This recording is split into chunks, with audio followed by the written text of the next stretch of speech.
उज्ज्वल निकम, एक सरकारी वकील.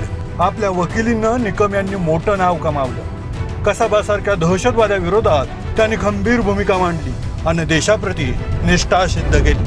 कोपर्डे प्रकरणानंतर निर्भयाची बाजू मांडली आणि त्यांच्यातील संवेदनशीलता महाराष्ट्रानं पाहिली. कायदेतज्ञ म्हणून त्यांच्या नावाचा मोठा दबदबा पाहायला मिळाला. निकम यांच्या नावाभोवती असलेलं वलय भाजपनं हेरलं आणि त्याचा फायदा करण्याची योजना आखली.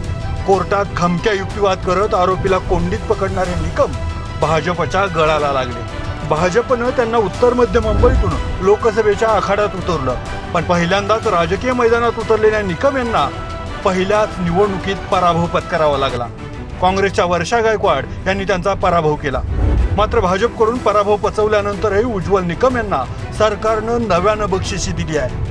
पराभवानंतर अवघ्या 12 दिवसातच सरकारनं त्यांची पुन्हा राज्याचे विशेष सरकारी वकीलपदी नियुक्ती केली आहे. त्यामुळे पूर्वी निकम यांच्याकडे असलेल्या सर्व खटल्याचे कामकाज ते पुन्हा सुरू करणार आहेत. मात्र काँग्रेसने उज्ज्वल निकम यांच्या फेरनियुक्तीला विरोध केला. नाना पटोलेंनी सरकारवर निशाणा साधलाय. राज्य सरकारनं उज्ज्वल निकम यांची फेरनियुक्ती केल्यामुळे आता विरोधकांनी या नियुक्तीवर आक्षेप घेतलाय. भाजपच्या उमेदवाराला सरकारी वकील करता येणार नाही अशी भूमिका काँग्रेसनं घेतली. राज्य सरकारने न्यायव्यवस्थेच्या माध्यमातून पाप केलं. उज्ज्वल निकम भाजपचे लोकसभेचे उमेदवार असताना त्यांना सरकारी वकील करून त्यांनी ते सिद्ध केलं.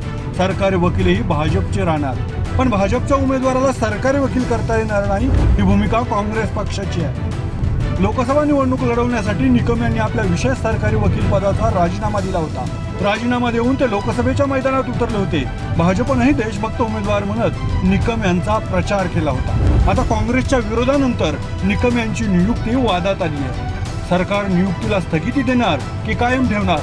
मुळात राजीनामा देऊन निवडणूक आणि निवडणूक हरल्यानंतर सरकारी पक्षाकडून पुन्हा नियुक्ती असं करता येतं का? कायदा काय सांगतो हेही पाहावं लागणार आहे.